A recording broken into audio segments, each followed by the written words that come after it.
வாங்க எல்லாருக்கும் வணக்கம். இப்போ வந்து கம்பை வச்சு ஒரு கம்பு சாதம் செய்யலாம். கம்மஞ்சோறு. அதுக்கு வந்து இது 1/2 கிலோ கம்பு. அதில் நான் பாதி 1 கப் எடுத்துக்கிறேன்.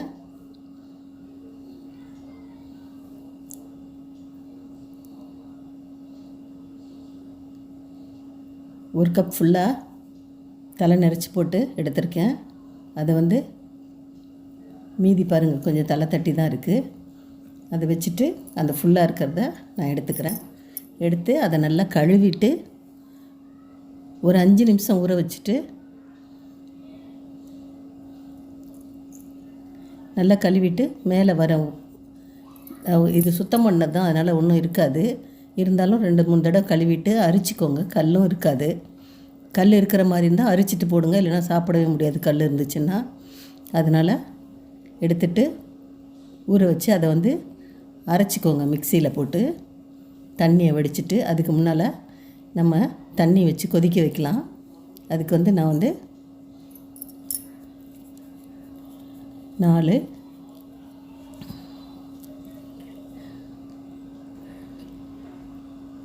4 கப்பு தண்ணி ஊற்றிருக்கேன்.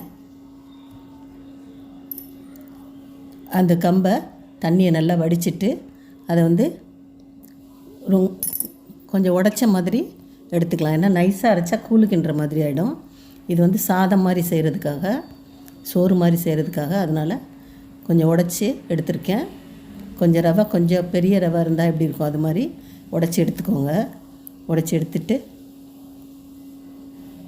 தண்ணி ஊற்றி, இப்போ தண்ணி கொதித்தோடனே இந்த பவுடர் அதில் சேர்த்து நல்லா கிளறிக்கிட்டே இருக்கணும். அதுதான் முக்கியம். நல்லா கிளறி விட்டுட்டே இருங்க. போட்ட உடனே உடனே பிடிக்காது, கரைஞ்சிரோன்னா கட்டியெல்லாம் ஆகாது. ராகி மாவு தான் கட்டியாகும், இது கட்டி ஆகாது. ஆனால் கிண்டிகிட்டே இருக்கணும். கிண்டாமல் விட்டிங்கன்னா கட்டி ஆகிடும்.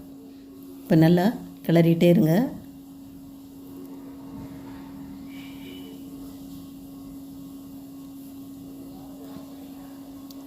இது வந்து ரொம்ப உடம்புக்கு நல்லது.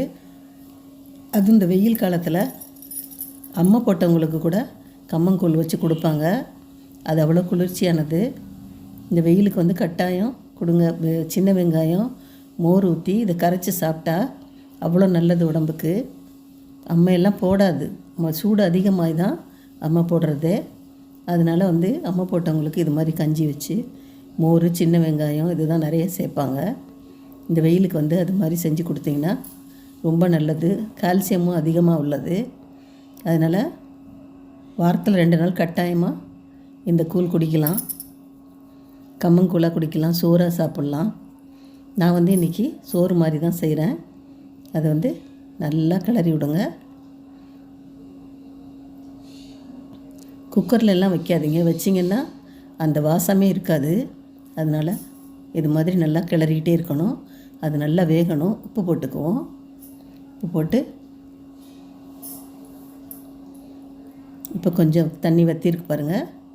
இன்னும் மறுபடி நல்லா, இதுக்கு வந்து ஒரு 1/4 மணி நேரமாவது ஆகும். நல்லா கிளறி எடுக்கணும். அதனால் சிம்மில் வச்சுக்கோங்க, ஹையில் வைக்காதீங்க. பிடிச்சிச்சின்னா சுத்தமாக ஸ்மெல்லு வந்துடும். அப்புறம் சாப்பிடவே முடியாது.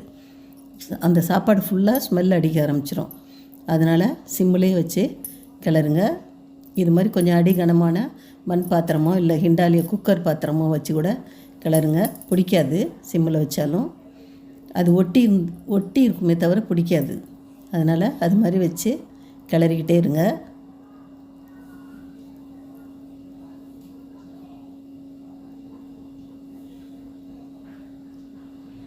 அது பாருங்கள், வெள்ளையாக இருக்குது. நமக்கு அதை எடுத்து பார்க்குறப்ப அந்த அரிசி மாதிரி தெரியறதெல்லாம் வந்து நல்லா வெந்து போயிருக்கணும். அப்போ தான் வந்து அது சோறு ரெடி ஆயிடுச்சுன்னு அர்த்தம்.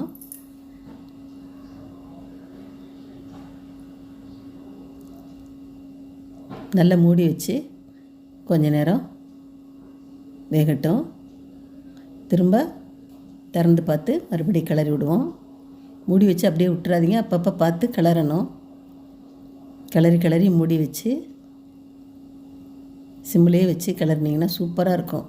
நீங்கள் சாப்பிட்டு பாருங்கள், எவ்வளோ அருமையாக இருக்கும். சாதத்தை விட இது வந்து சாப்பிட ரொம்ப நல்லாயிருக்கும். மறுபடியும் மூடி வைங்க. இப்போ கொஞ்சம் இன்னும் கொஞ்சம் தண்ணி வற்றிருக்கா பாருங்கள். இப்போ கொஞ்சம் திக்காக இருக்குது.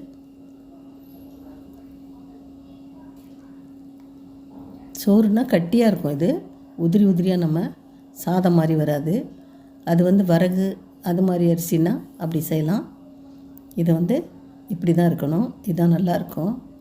இன்னும் கொஞ்சம் திக்காகட்டும். இன்னும் கொஞ்சம் நேரம் மூடி வைக்கலாம்.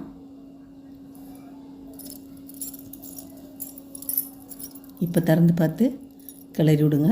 பாருங்கள் எப்படி வற்றிருக்குன்னு. அது கரண்டியில் எடுத்து பார்க்குறப்ப அந்த குருணை எல்லாம் வெள்ளையாக தெரியறதெல்லாம் வெந்து போயிருக்கணும். அப்போ தான் நல்லாயிருக்கும்.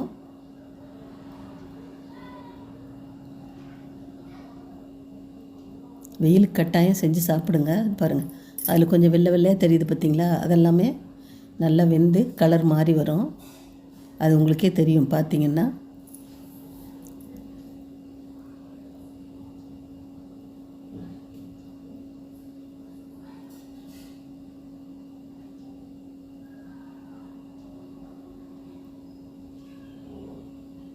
இப்போ கொஞ்ச நேரம் மறுபடியும் மூடி வைக்கலாம்.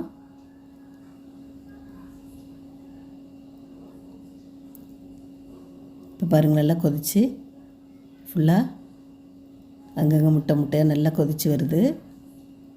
கட்டியாக இருக்குது. இன்னும் ஒரு 2 நிமிஷம் இருந்தால் போதும். முதையோட இப்போ கொஞ்சம் அது எப்படி வந்த வெள்ளை குறைஞ்சிருக்கு பாருங்கள். அது மாதிரி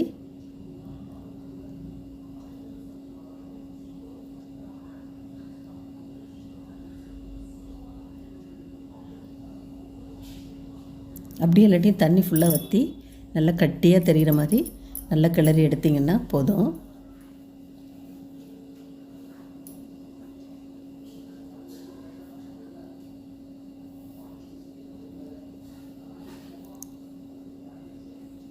அவ்வளோதான், ரெடி ஆயிடுச்சு.